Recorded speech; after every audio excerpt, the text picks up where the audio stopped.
What's your team? Huh? You a Bulls fan? What are you talking about? Exactly. The Chicago Bulls. Talking to the wrong Who? person. Exactly. He's a Laker fan. I was just making sure. Oh.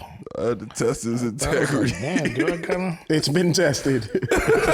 And he passed. smell different? What that smell like? Yeah, I mean, Lakers smell like success.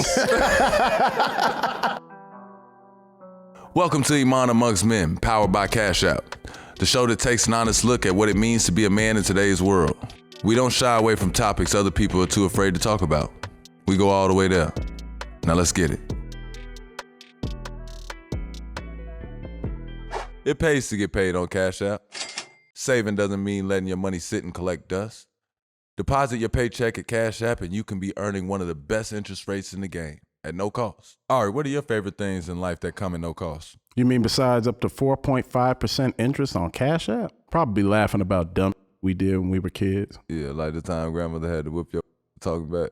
Yeah, and the time she whooped you the same night but with no pants. Man, yeah, I was hoping we could just forget about that. Nah, I'll be telling your grandkids about that one. Deposit your paycheck on Cash App and know you're not paying a cent to watch your money grow. That's money, and that's Cash App. Download Cash App from the App Store or Google Play Store today. Cash App is a financial platform, not a bank. Banking services provided by Cash App's bank partners. To earn the highest interest rate on Cash App savings balance, you need to be 18 or older, have a Cash App card, and direct deposit at least $300 monthly into Cash App. Cash App will pass through the portion of the interest in your savings balance held in an account for the benefit of Cash App customers at Wells Fargo Bank, N.A., member FDIC. Welcome to Iman Amongst Men. I am Iman Shumpert here with my big brother Ahrii. Ahrii, go and give it what's up to your people. What's going on, people? Today we're joined by another very special, very special guest. Let's get it. We got LA legend, rapper, filmmaker, entrepreneur, founded the Big Three. Give it up and welcome to the show, legend Ice Cube. Ice Cube. Yeah, what's happening? I appreciate it. Damn, I didn't know it was that many people. Yeah, we have an audience today. Yeah, that's dope. Thank you, sir. Man, Thank you. The theme of today's episode is every day is a good day. Yeah. When you hear It that, is. Every day is a good day, man. Every day you're above ground is a good day. straight up. You know what I mean? I'm still with attitude, but the attitude is gratitude. I like that. Oh, bro, welcome to the show, Ice Cube. Yeah, right. Bro. Yeah. Hey, man, as someone who's always attacking stuff head on, where does the motivation come to make the most of every day, every opportunity that you get? You know, just like I said, being grateful to be in this position, grateful to receive so many blessings, grateful that people are, they enjoy, the music and the movies and now, basketball and what we're doing with that, and just making the most of my opportunity, because a lot of people don't get opportunities like this. And, it started with one opportunity, and then, I was dedicated to make sure that turned into multiple opportunities. So I'm just grateful that the plan is working. Oh, man, it's working, brother. I don't know why they promoting it harder right now on Netflix. Janky Promoters. Janky Promoters is taking another run right now. I don't know why, but it was... Yo, I watched that the other day. Whatever you doing, brother, is working from the script. Like, the script stuff is crazy to me, too, because it's like your level of success and your ability to make a part two. You know what I'm saying? Yeah. Or the idea of, like, creating a movie that kind of like you have little moments that you're like hinting at another movie or where that could, you know what I'm saying? It's just cool like that, and building those relationships and knowing that you doing that, like not only with songwriting, but it's like you could do that writing a movie. Yeah, man. It's to me, the ultimate is sequels and having a movie that people want to see another version of it, and another version of it. And so that to me is the home run when it comes to Hollywood, you know. How do y'all create those characters? Is that like an inspiration off somebody in your family that it comes from? Is it like, how do you, like a Damon from Friday After Next, how does that exist? Just being around in the game for over almost 40 years now. Yeah. You run into all these different characters, all these different people from all kind of walks of life. Right. And some of them, you know, you just bank. At least I bank them in my mind and like, yo, this dude right here is a slice of life, a slice of who we are, and he'd make a great character. You know, whether it's a Pinky or you know, all these guys that we love, Day. You know, everybody got crazy cousin. Yeah. Everybody got crazy cousin. You know, you might be the crazy cousin to somebody else, but everybody got one. Everybody got that fool friend like Smokey. Yeah.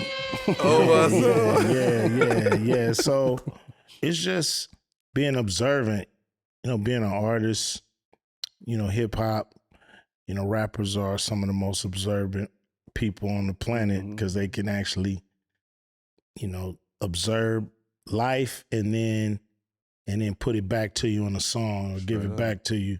And so it's the same with characters, and I always think about, you know, all the different ways we are as a people, and a lot of those different ways are never shown in Hollywood. You know, we're kind of shown as one or two ways, you know, and we got so many different characters in our culture, you know. I mean, everybody in here know about 5 or 6 absolute fools, you know, in they life. And so, you know, I like to have characters where I'm kind of like the same one, the one with the most sense, but everybody else is crazy, except janky promoters. You know, Russell Red he janky too. I ain't gonna lie, he was janky. He janky, you know. So. And they're mad that he couldn't get his way. That's what was crazy. He looking at you like you did something wrong. That's how they are, man. Yeah, you know, so. It's hella action. What has been your proudest career accolade to this point? Wow. I would say Friday. Because, you know, I was kind of out my element as far as writing and producing, doing a comedy. You know, everybody was surprised at the time because it was nothing comedic from me with my music. Right. Yeah. You know, I mean, we had, you know, funny little parts on our music, but everything was hardcore. And so everybody thought I was tripping a little bit, you know, like, damn, he was coming with a comedy, you know. But I learned from It Was a Good Day. You know, It Was a Good Day to me is the song version of Friday. It's me coming out the box because everything was hard. And then here I go, flip it and say, you know, I'm a reality rapper. So if I'm having a good day, I should be able to rap about that too. Right. I shouldn't just be rapping about the bad, but not acknowledge when I'm having a great day. You know what I'm saying? So that song is my biggest song. Friday, you know, arguably my biggest movie, you know, depends on who you talk to. And so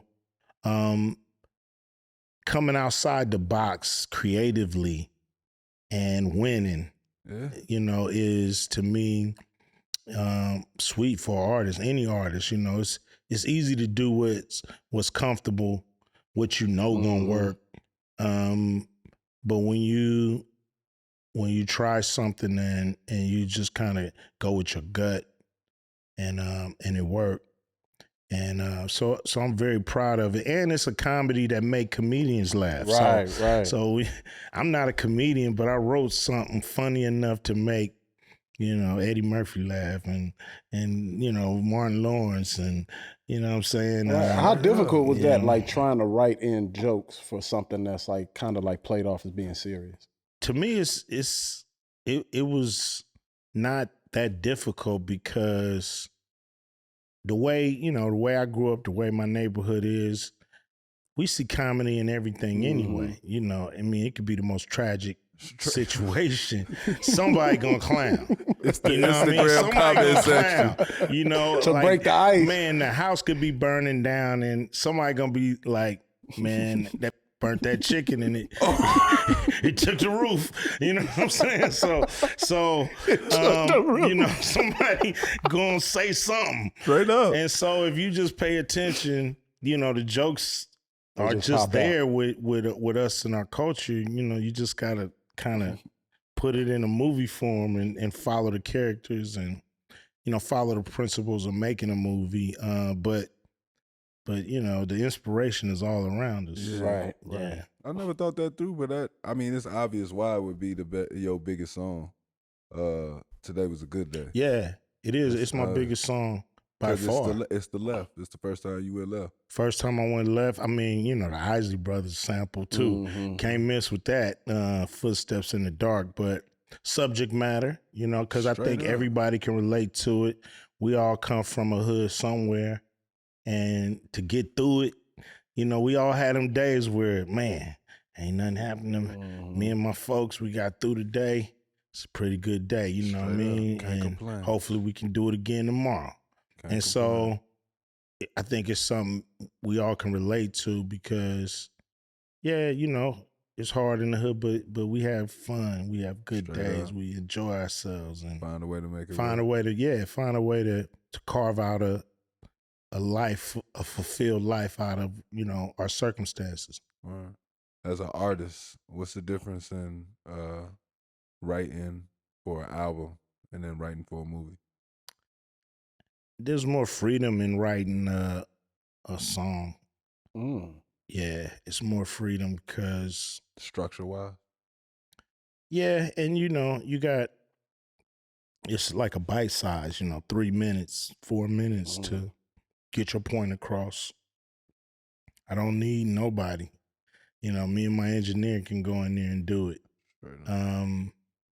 With a movie, you got to collab. It's a big collaboration. It's the difference between you going on the court and balling out. You know what I mean? You know what you could do. You all you need is you. You show up to the gym by yourself with your ball.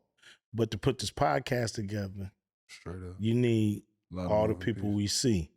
You know what I mean? To really bring it together. So you have to think in a more collaborative way. I'm going to be working with a director. I'm going to be working with actors. I'm going to be working with locations, extras. It's going to be over 100 people, editors, wardrobe people. It's a massive collaboration where music is, I can go dolo, or I can have me and my producer, me and a couple of the, people I trust in there, but it could be a contained thing, and it could just be my idea. Right. With a movie, everybody that's putting money down, they're gonna put their 2 cents down too on what they think the movie should be or who they should act, who we should hire. Right. You got to hear from the studios. You got to hear from agents. You got to hear from all these different people on the collaboration of this one project. So it's just totally different forms of working. What's the biggest challenge that you faced in making a movie? Making Straight Outta Compton. What was the challenge? Doing reality. Making fiction, you make up a story. If something didn't work, you just be like, man, erase that right? They don't come down the tunnel, they come down the stairs. Rewrite it. The car don't blow up. Let's blow up the house. It's just erase it and rewrite it. You know what I'm saying? The second house destroyed. But I'm just saying, it just shows you how easy it is to. No, for sure. If you can think of it, you can change it and fix it. Yeah. But when you're shooting reality, you have to adhere to what happened. You know what I'm saying? You can't really start making up Was stuff. it like you were feeling like it was kind of underwhelming? No. I felt like we're trying to cram 10 years into 2.5 hours. And how do you do that? So you have to summarize situations. And, the dialogue is what was said, but the situation, instead of happening one day, it might have happened over a course of a week or a month. You got to squeeze it into 2 or 3 scenes. So sometimes you're adding things because it tells the story, but it might not have happened on that day. You just gotta squeeze it the in. day we got jacked by the police, we didn't walk right in the studio and write the police. You know what I mean? It was over a course of some days and weeks. We decided, this song should be on the album because all of us keep getting jacked. Yeah. You know what I'm saying? So those kind of things you gotta, you only got so much time to get it in. It's way better on the movie that y'all get jacked and go right to make it. Yeah, it's definitely better in the movie. And it's you gotta be theatrical. It's not a documentary, so all the people that come up and be like, man, I was there on that day in the back. You didn't have me there, and it's like, dude, you didn't have me there. we doing a theatrical movie. We got characters. We got get the red, but shut up. Yeah. So you didn't have me there. Or I wasn't wearing that. I had on glasses. You had me with no glasses. And it's like, what? Dude, shut up. Shut up. You know what I mean? That's just, but it's hard. And then, finding people that look the part, I think we did a great job with casting with, the looks and feel of the characters. And you got to do that everywhere. You can't just, all right, we got NWA. We can't worry about, the Snoop character. We can't, we got to get everybody's, we even had Tupac in there. We had to find somebody that looked like Pac. So it's just, that made it extra hard on top of the subject matter of, telling this hardcore story. I feel like they delivered though. I really enjoyed the movie. No, they definitely did. I'm proud of it. They overachieved. Y'all did y'all thing because it was in that rooting and all that. Yeah, it's like with a movie like that, man, it's 1,000 ways to get it wrong, and it's only a few ways to get it right. That's how you gotta look at it. A biopic. It's only a few ways to get it perfect where everybody happy. Most of the time people leave biopics like, man, they messed up. They messed up on such and such movie or this one movie or that one. I ain't gonna say no names, but I said the Temptations. I said everybody got a list of movies where they think, man, they could have did my man better than that. Right. You know what I'm saying? Or they could have did that group better than that. We were really looking at Ray. Like Ray worked. So you kind of like look at it as damn near like how did I interpret this as a fan of movies? Like I don't want to myself if I could myself type of thing. You want people to be invested. You want people to root. We were like, yo, this can't just be a rap movie because we want people who don't give a shit about NWA. If they sat down and watched this story, we still want them rooting for the group at the end of the movie. Straight up. How do you do that? So you don't make a rap movie. You make a movie with universal themes. Right. Brotherhood. Break up the makeup. Rags to riches. David versus Goliath, it's real life. All these things that everybody can relate to. Not just rappers or a rap group, but these are universal themes that ran through the movie. And that's why everybody was invested. I didn't think about it like that. I didn't either. I thought I knew have the a lot of story. what you call it. Now that I think about it, it's a lot of just little underlying stories within that story. Yeah, like you sort of think about it like that, but it's a nice way to break it down. I know we had a younger generation that people are making movies younger and younger, but that's something to look at for sure. Early in your career, moments you realized how big you and NWA were becoming. Oh man. getting the letter from the FBI. What's that like? Right. Right, there we go. We was young, naive. Right. It didn't affect us one bit. One bit. That's wild.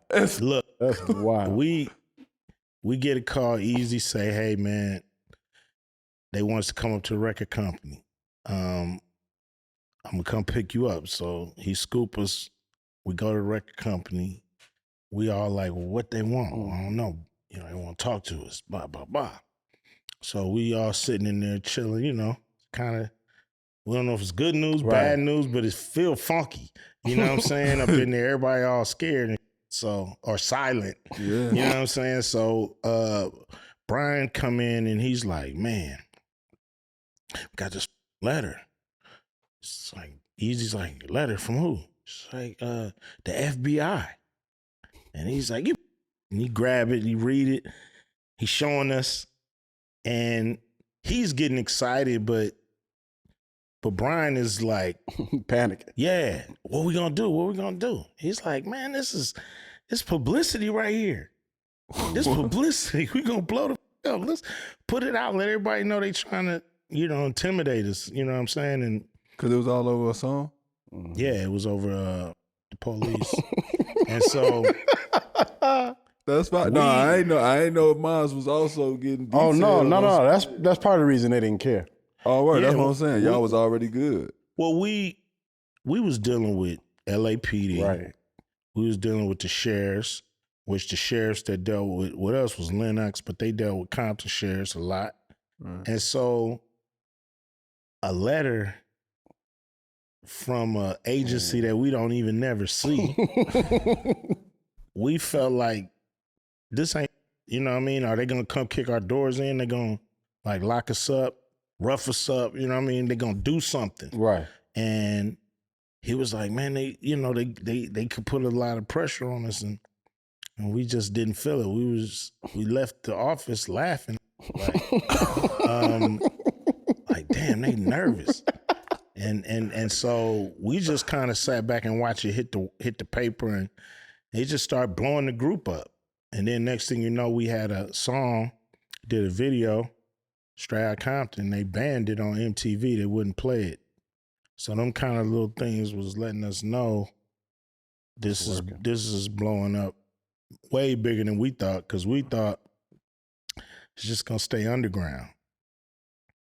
That it wasn't gonna be, mainstream in no way, shape, or form. Right. Was that because of the negativity part, or just you didn't think it was as good? It was too hardcore. Okay.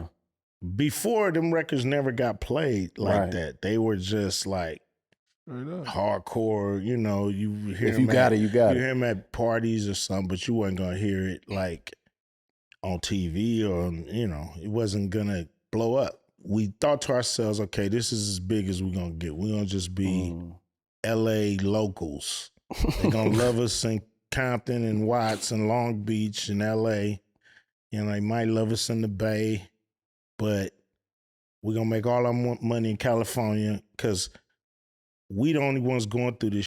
Ain't nobody gonna understand what we going through. That's what we thought. Right.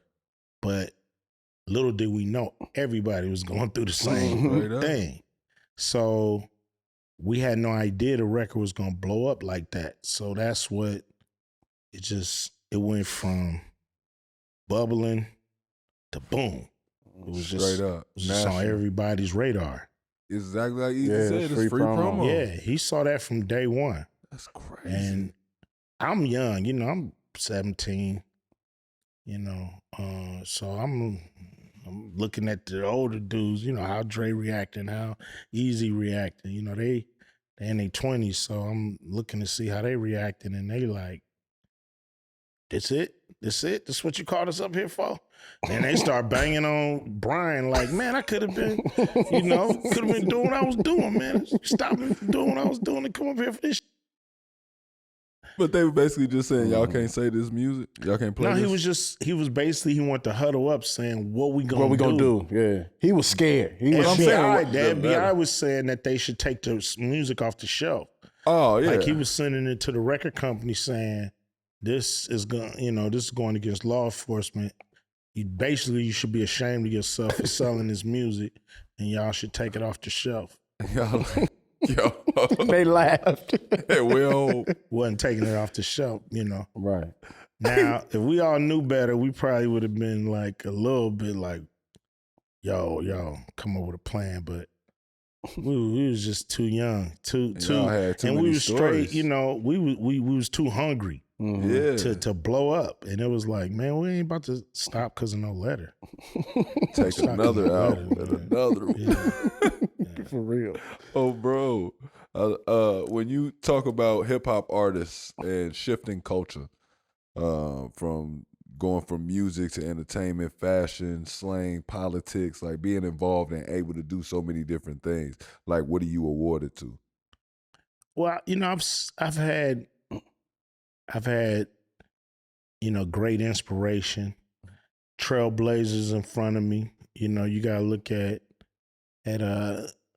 Russell Simmons and what he did with even movies like Crush Groove. Look at Kid and Play with House Party, Ice-T.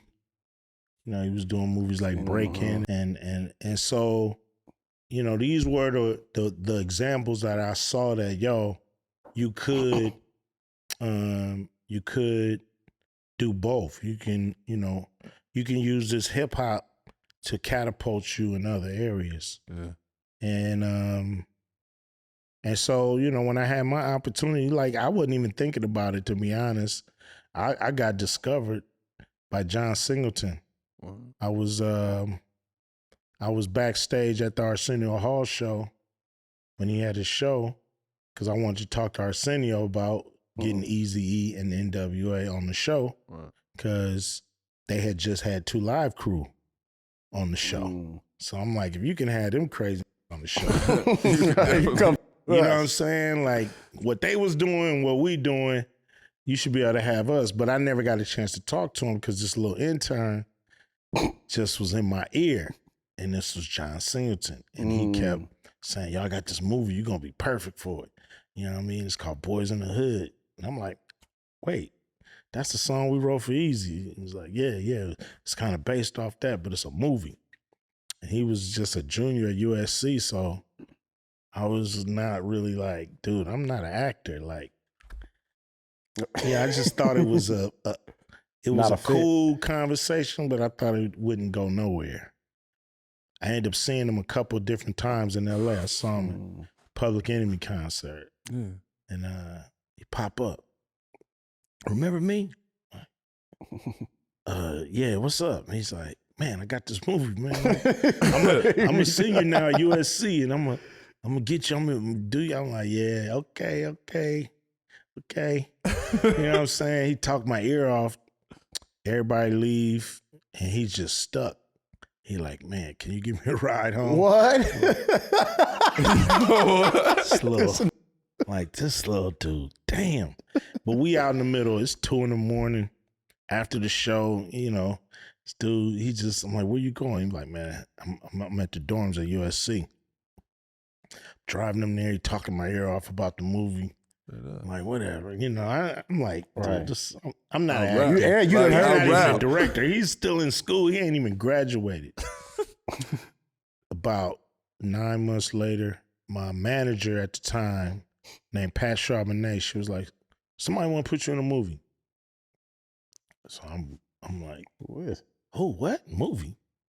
So I'm thinking it's just some. So I grabbed I give you sides, to give you a few lines, what you gonna audition. Put it in my back pocket, gave me the script. Damn sure not reading this. Threw it in my back seat. It sat there for about 7, 8 days. Then I went to the audition. I pulled it out of my pocket, and I'm reading it, trying to, okay, what the hell? All right, go in there. And when I walk in, I'm thinking I'm about to see a bunch of white Hollywood people. I see John Singleton standing there like, I told you. I told you. Like, yo, I'm serious. He's like, yeah, we're making a movie. Production, I'm looking, damn, they are making a movie right here. Like, damn. So he's like, come on, man. We go audition. I'm terrible. I mean, I'm reading. I don't know the part. I don't know what the hell I'm doing. And he just looked disappointed. He was like, he looked at me. He just straight up, he was like, man. He said, Q, that was whack. That was pretty whack. He said, man, you terrible. I said, I told you I wasn't an actor. I told you I wasn't no actor. And he's like, damn, man. I expect you to be, I had my heart set on you. Right. He said, did you read my script? Ooh. No, brother. I did not. I did Still not in the read backseat. I didn't read the script. It's in my car. He's like, Q, come on, man. I said, come on, man. Work with me, baby. He said, go home. Don't do nothing. Just go home and read the script. Start to finish. And then come back tomorrow. I'm gonna give you one more chance, but if you can't do it, man, I gotta go get an actor. You know what I mean? I gotta get somebody real. We making a real movie. So I'm like, damn. I felt like, damn. I felt bad, but I felt like I got to competitive. Take it It's a challenge. Yeah. Take it serious. Drove to the house with Kim, me and my wife.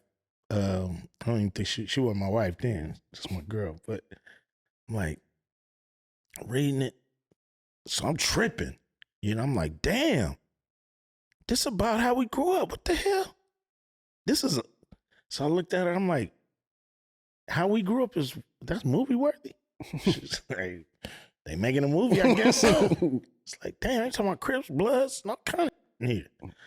Just like, so I got it. You like, I could do I this. said, man, I can play this role, I can play this one, I can play that one. I said, okay, I got it. I know what you want me to do now. So you picked your role. No, he wanted me to play Doughboy. Oh, it was. But I saw that. So I could have played Trey. You know what I'm saying? I could have played football playing Ricky. You know what I'm saying? I could have, because this was like our neighborhood. This everybody's story. So, you either banging, you either trying not to bang, or you playing sports. You know what I'm saying? Or you affiliated to the gang because that's your blood. Yeah, you affiliated no matter what because you come from the neighborhood. See, some people don't have to bang. That's what. For sure. That's what. Yeah, please put an emphasis on that. Doesn't get across. Some people don't have to bang. Real talk. They good no matter what, just because they from over there. And if they need to get it cracking, everybody gonna come and get it cracking with them. Real talk. You know what I'm saying? So I said I could play any of these roles. So I said, okay, I got it. So I went back, and then I was good. I was loose. I knew the role. I was like, knew what he wanted, and so I got the part right there. Damn, he was hyped on your second audition. Yeah, he was happy. He was He was read happy, the and I was script. happy too. I bet though too, seeing that drastic change of you like actually giving your all into it, like, damn, he gonna be a good actor. That's probably what he was. He got me writing too. Because when we was making Boys in the Hood, he bought a house in Baldwin Hills. I had a house in Baldwin Hills. And he'd be like, man, come through. Let's watch some movies. I'll be like, okay. So he was like, man, you didn't go to film school, so we're going to sit down and we're going to show what's a great movie, what's a bad movie. We're about to, it was like putting me through film school in his house, you know what I mean? Right. Watching 2, 3, 4 hours. One day he looked at me and he was like, man, you can write them records like that. When you going to write a script? I was like, what? Just unheard of. Yeah. What you talking about? And I write raps. I'm trying to be the best rapper in the world right now. Like, it's like, nah, man, you could do it. And so that day, when I left his house, I went and picked up Kim. We went We went to the Mac store. I bought a computer. I bought Final Draft and all these things, and I just loaded all that in, and I just started writing the script that day. Crazy. Just started writing it. It was whack. You know, at the end of the day. What was it about? It was called America Eats Us Young, and that's off an old Funkadelic album. Mm-hmm. And it was a movie about how the dope game really got spread all through LA. Yeah, how the dope game really got. Honestly, that don't sound that bad. Why you ain't picked that back up? Come on, because it was whack. Come on, well, it was whack. It wasn't written good because I wasn't good as a writer. And then I wrote a second one called That Faux Life, and then my third one was Friday. By the time I got to Friday, I was good. The scripts were good. They was moving good. The characters was right. They wasn't all like wobbly. It was just a cool movie all the way through. No, that was a very solid film. Yeah. Oh yeah. Why we read that you said yeah. Jaws was the perfect movie. Jaws is the perfect movie. Why? Whoa, you see the reiteration there? He said, yes, it is. Yeah, because he read it. Yeah. Why? Defend yourself. Well, it's a great story. Yeah. Just as an adventure. Yeah. It's a great horror movie. Just the fact that now, y'all a little younger than me. I remember when the movie came out, people were scared to swim in their swimming pools because of that movie. Yeah, no, that's real. That makes sense. I just think character, story, subject matter. It's a summer movie, but it's not cookie cutter, and it's still got great acting. It's not just some action. It's like a serious adventure movie. Yeah. So I just think it checks all the boxes when it comes to what you go to a movie for. Okay. And the climax, it would have people cheering in the theaters, like standing ovation cheering. Okay. I witnessed it with my own eyes. So seeing that movie as a youngster, of course, but now seeing it as an adult as many times as I have, you know, if we sat through it, I could show you why it's pretty much the perfect movie. Is it cinematography a lot to do with it? Yeah, and the same cinematographer is Bill Butler.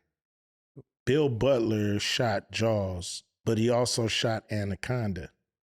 He was the same cameraman. So he was telling me all the tricks of the trade that he did back in the day. When you was on set, on set with him. So, you know, just looking at that movie, it's just I don't know where there's a flaw. Word, that's crazy. I'm gonna rewatch it now. Yeah, you know what I'm saying. Yeah. You one of my guys, so you know what I'm saying. I'm gonna believe your word before I laugh at anything. But at first, when I read it though, I'm like, "For that got to be some." Nah. It ain't no way, dude, sitting at home watching Jaws, Joe. Jaws and Star Wars are the reason you have blockbuster movies to this day. Before those movies were movies. Yeah. You know, it wasn't this trying to go see. It wasn't this formula. You know what I mean? Those movies are the blueprint of the formula of how you create a huge franchise. Oh, copy. Yeah. I always thought Star Wars was crazy for coming out of sequence. Yeah. That's the most insane. Well, they didn't really know what it was going to be. They was it is dope. Like, it's like Pulp Fiction. What you think is in the case? What I think is in the case, I think drugs is in the case. You think it was drugs? Yeah. What made you think that? I look at Wallace, what's his name? Wallace. Yeah. He's just right there in Inglewood. You know, he ain't sitting on no gold. You know what I'm saying? He ain't sitting on, I mean, what, money? Like, what I've heard is that he's the devil. You heard that who's one, right? Who's the devil? Wallace. Or he's like being possessed by the devil because of that's why they keep showing the Band-Aid. Nah, I don't know. I It's thought dope. because I heard that it's his soul, Wallace's soul, is in the case.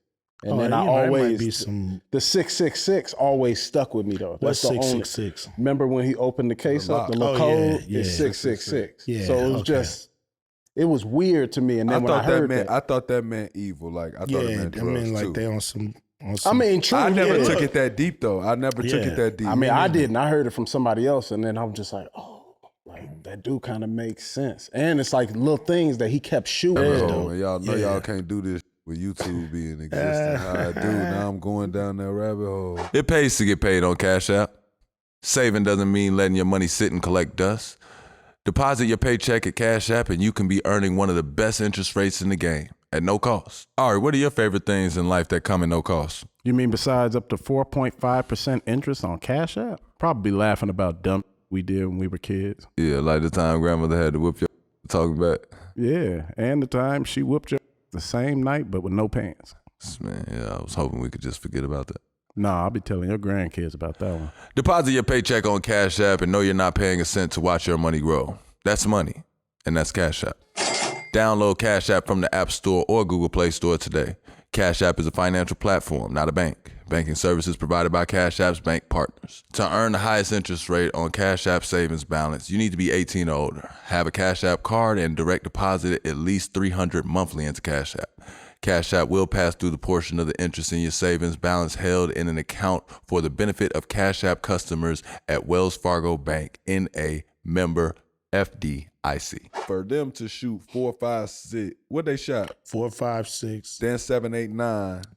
Then 1, 2, 3. They did 4, 5, 6, and then they did 1, 2. Yeah. That minutes. was so cold though. Yeah. It's weird, but it's raw, but it's weird too because now it's like now y'all need to go remake the other ones. Cause was cool. I can't even watch the first couple Star Wars. Them trash is like y'all can say what y'all want. You're talking about the cinematography, the like space balls now. Yeah. I mean, all that was, it's kind of like you had to go through that to get to this. Hey, you got to crawl before you walk. It was cutting technology at the time for movie making. So, I liked how they just keeping it going now after the fact. They got their little spinoff shows. Like, it's good. Yeah. You watch Mandalorian, right? Yeah. See, people know, man. Don't try People to start your own community. Thank you, Q, man. You just come in here and evened out the playing field. Don't start no communities. Ain't no community. Ain't no community. He just saw good films. That's all he did. He just saw a few good films. It called? What's up? The what? Mandalorian. Mandalorian. Yeah. A man with a DeLorean. You work with so many funny people. Who are the funniest actors you've been on set with? Man, John Witherspoon. Oh, R.I.P. Oh, for sure. Bernie Mac. R.I.P. Mike Epps. Yeah. Had you laughing, man, the whole time. I mean, the whole time. Like, do it up the movie? I was just about to say, is it harder to work? Is it hard? Nah, you do have to sometimes pull them aside. Especially Mike Epps.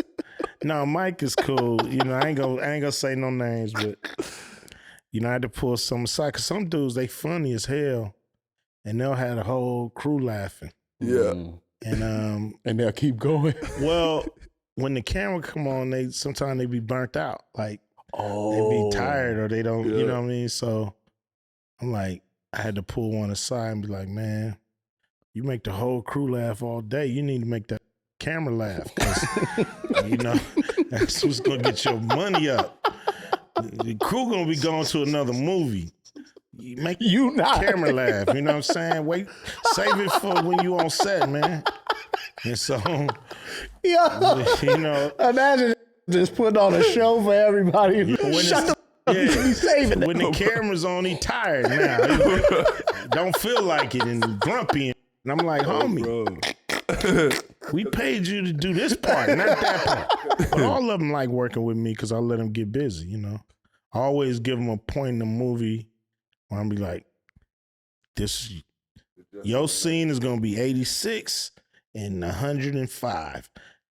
Be ready. I might hold you back and let somebody else get down in these other scenes, but we get to these scenes. Get off.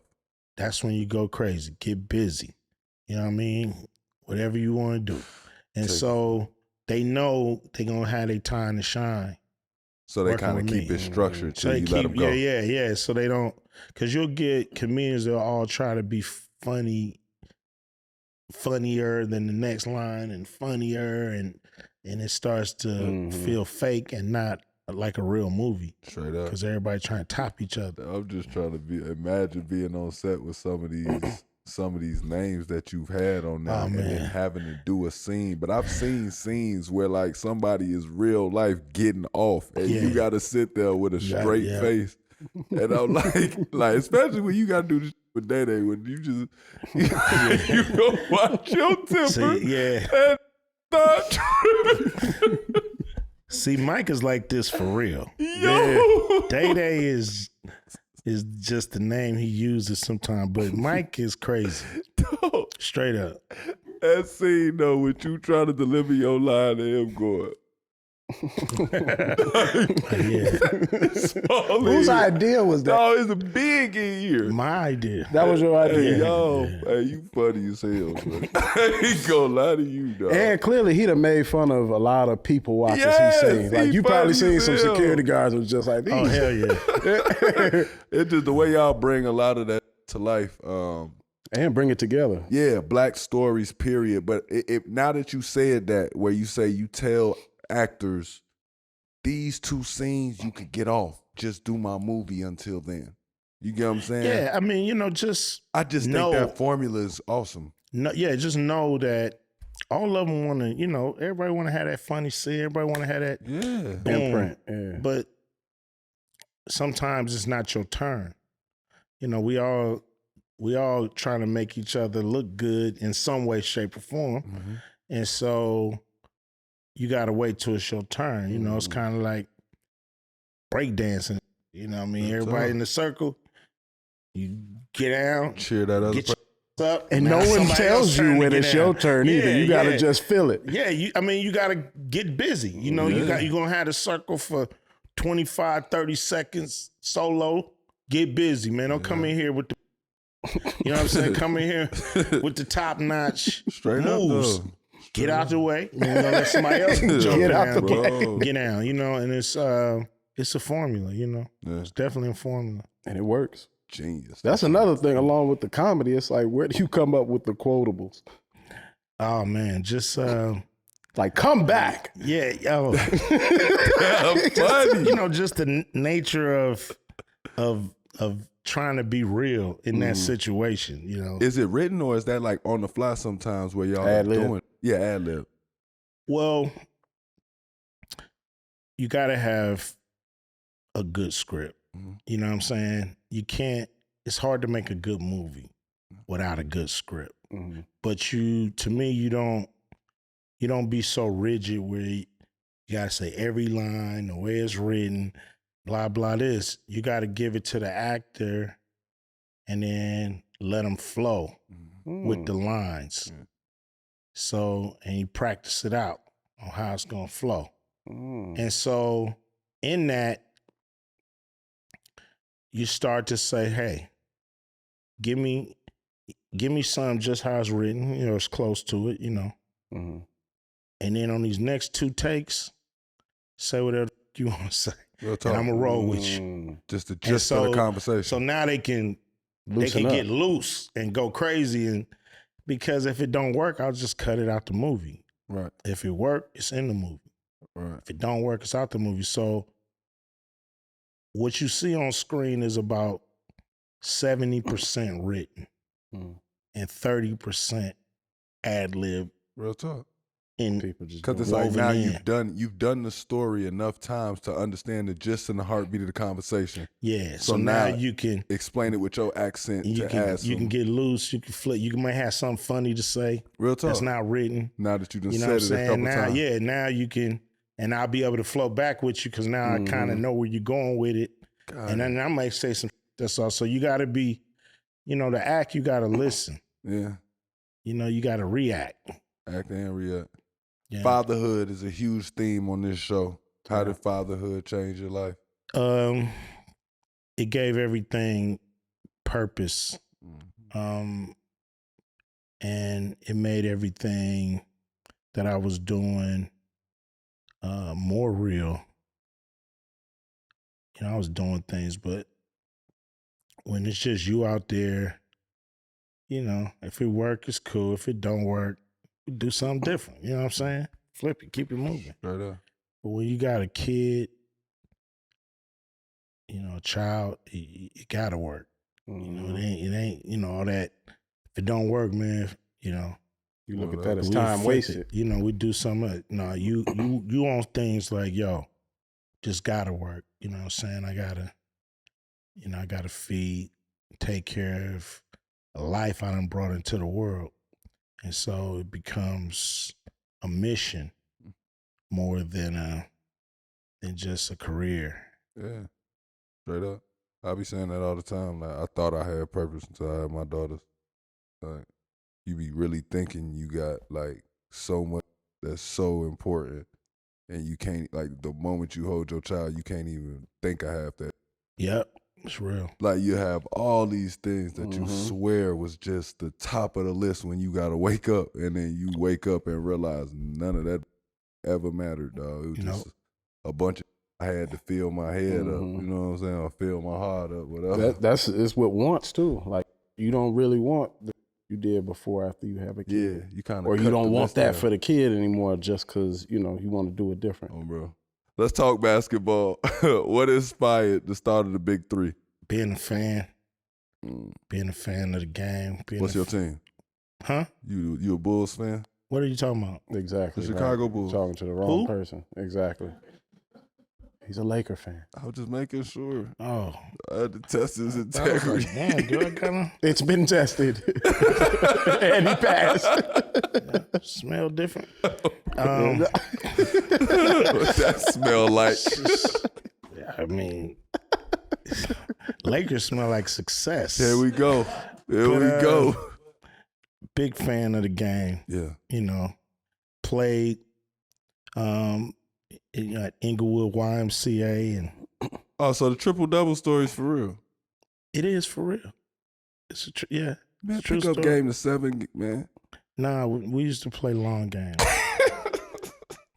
What, we be out 50? There all day. I'll definitely 30. Oh, 30. Okay. Oh, they did what we did, series. Like, you got a series. So beat you, and it's like, no, run that back. That's the 7. If I ever show up to anybody park outside, dog, and we playing a pickup game and we go past 11, dog, y'all cheating, bro. We not cheating. You cheating for your block. Keep it balling, man. So I stopped the game early.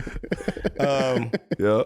So, you know, being a fan of the game and then, like, after the finals, sports is whack. Like, nothing you get to do till NFL come in. So I would hibernate, like, you know, for 2.5 months till football season started. And so I'm like, man, it's a void in the industry somewhere. It's a void here. We need more basketball. But how do you get more basketball? So I just was thinking about it. You know, this was in my head for years, man. Like, what if 3-on-3 was pro? Like, why is it just amateur, FIBA? It's not professional like the NBA. Yeah. And nobody had the answer. So I'm like, okay, we got a game that's the little cousin of 5-on-5 that's recognizable. You have a game that everybody knows, and it can be elevated to a professional level if you come up with the right formula. So me and my partner, co-founder Jeff Quinance, all of 2016, just talking about rules, how we could treat players better, what can we do different than other leagues, how can we get them all to play to win, and, you know, just figuring out what a league would look like. And about 9 months into the year, we was like, man, if this was a reality, this league would be the shit. So then we start talking to players, like, and Hall of Famers, like, what you think it is? You know, just kind of what you think of our idea. I even went to Kobe. Asked him, what you think of professional 3-on-3? He just went. I said, would you play? He was like, he said, I'm done, man. Yeah, he said, I gave 20 years, I'm done. I said, okay, I could dig it. I could dig it. And so, you know, we just kept rolling with the idea. You know, we ended up getting Clyde Drexler to be a coach, and he the commissioner now. And then Dr. J, and then Iceman, and, you know, Gary Payton, they all said they'd coach. So we was like, we need players. So Kenyon Martin and Jermaine O'Neal and Chauncey Billups, Bonzi Wells, you know, these dudes was like, yo, we'll play if you put it together. So that's when 2017 we launched the league. We just ran with it. You know, we went to the NBA and said, yo, we got this great idea. And they was like, no, thank you. Sure, you know, more basketball the merrier. And he was like, yo, we want to give y'all a piece of it for free, you know, just so y'all don't with the league. You know, so they was like, thank you, but no thank you, but, you know, go for it. So once we went for it, then they start tripping. Oh, so they frown upon it? Not in public. Got it. Okay. But you know, coaches, players, GMs, owners, everybody love us. Oh no, that's what I'm saying. I didn't know that. But Adam Silver, Mark Tatum, they ain't with it. That's crazy. The way they speak about it, you would never think that. Yeah, like they talk as if absolutely. They told us they told us the more basketball the merrier too. Yeah, it's crazy. So you know, they publicly, you know, I'm pretty sure they say they with it because some of their ex-players are in the league, but privately, we know they've done a lot to try to kill the league. Right. What are your favorite moments in the 7 years y'all have had with the Big Three? Because y'all have had a bunch of success. Oh man, Game 1 having 15,000 people at the Barclays Center. Y'all you know, that first year championship, you know, getting all the way through the season and having a championship in Vegas. You know, hiring Nancy Lieberman as a coach and seeing her, you know, win the championship and coach of the year. Doing it the next year with Lisa Leslie. She wins the championship and coach of the year. That's fine. Being first to allow CBD use, which, you know, players was doing what they want to do, but we didn't frown on it. And also being first to embrace mental health in any sport. Shout out to because you know, maybe Major League Baseball might have been in it, but you know, the NBA used to shun mental health until we embraced it in 2017 or 2018, and so now every league, instead of kicking you out the league because you got mental issues, now they work with you. Yeah. So those are proud moments.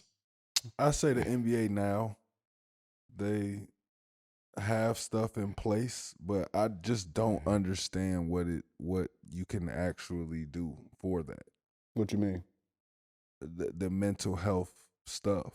Like, offer help. I mean, I think you can support. But that's what I'm saying. I'm saying like you know how they'll have like they'll just have like sometimes like a quick program or something like that. But I'm like, I just don't feel like that's support because when you're in a program, I feel like you're just thinking about your exit day. Well, to me, well, it depends. You know, I think when it comes to mental health, it's not really a cookie cutter type thing. Right. You know, a player come to you, he having an issue. You either jump to help him with that issue or you shun him. You know what I'm saying? And you never know when. It might not happen all year and just pop up one day where, you know, it's a crisis situation or dude say, yo, I can't play today, man. You know, my mind is just, you know, instead of saying you fine or, you know, I mean, kick him off the team, whatever, you know, we were working with players when they had these issues because it's not a exact science by no way, shape, or form. And it's like you want to put out the best product.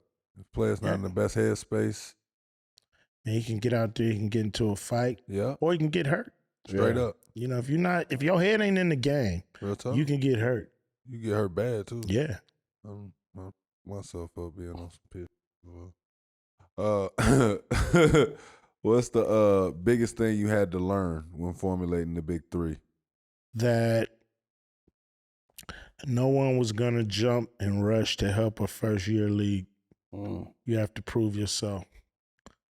People are not gonna really take you serious until you get past year 3. Yeah. So if you start a league, you're pretty much gonna have to do most or all the heavy lifting by yourself, at least for the first 3 years, and show that the league can survive and be around, and that people are interested. Real talk. You know, making people interested is the hardest part. Creating the longevity of it. Did you have any crazy moments while like setting up for the first couple games? Yeah, I mean, you like know, some Fire Fest stories. I mean, we just had funky stuff happening with the tickets, and you know, our first year Allen Iverson did us a solid by playing, but I don't think he was ready to play pro no more. You know, right? I think he was done, but you know, we really appreciate him putting his all into the league. But it was challenging, you know. We've had to, you know, wave players, you know, with big names, you know what I mean? Which always feels funny but we need everybody to take this league serious. This can't be just some side, you know, exhibition feeling. You know, nobody want to see that.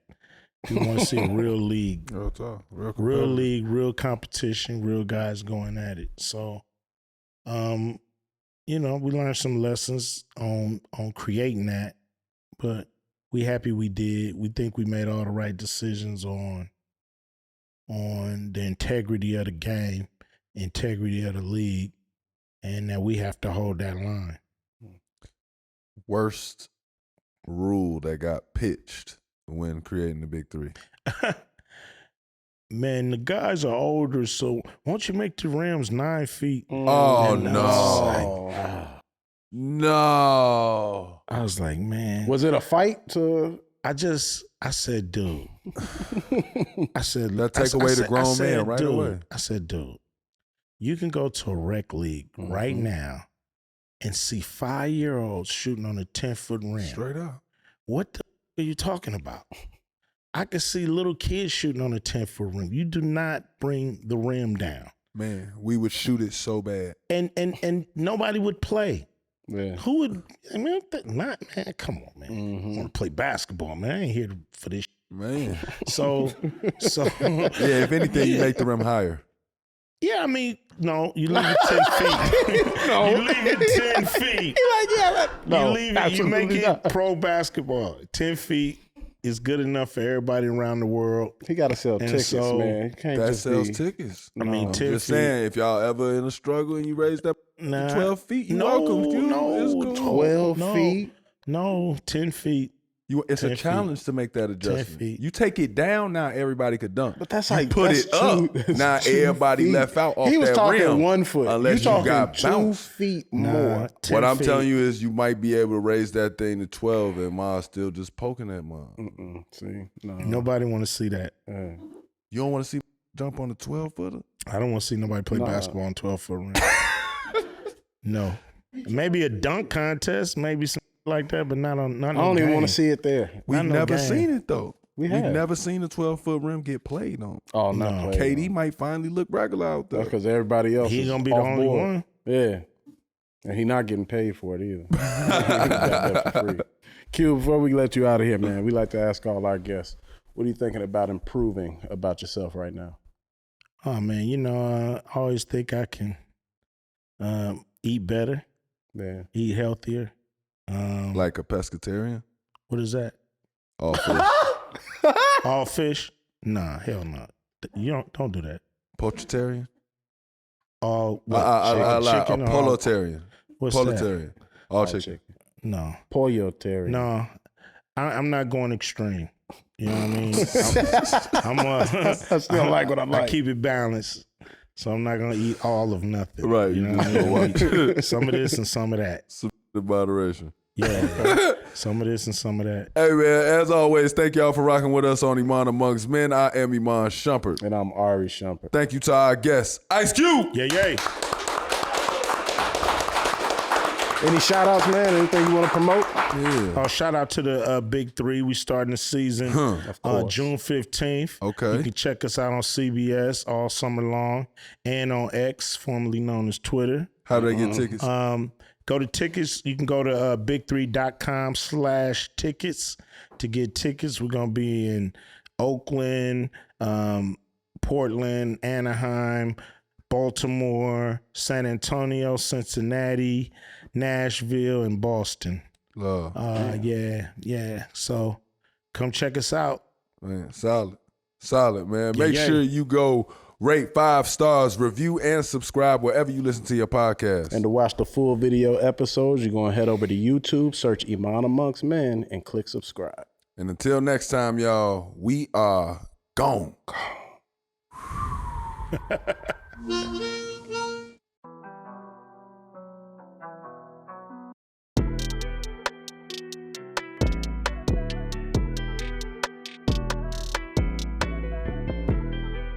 It pays to get paid on Cash App. Saving doesn't mean letting your money sit and collect dust.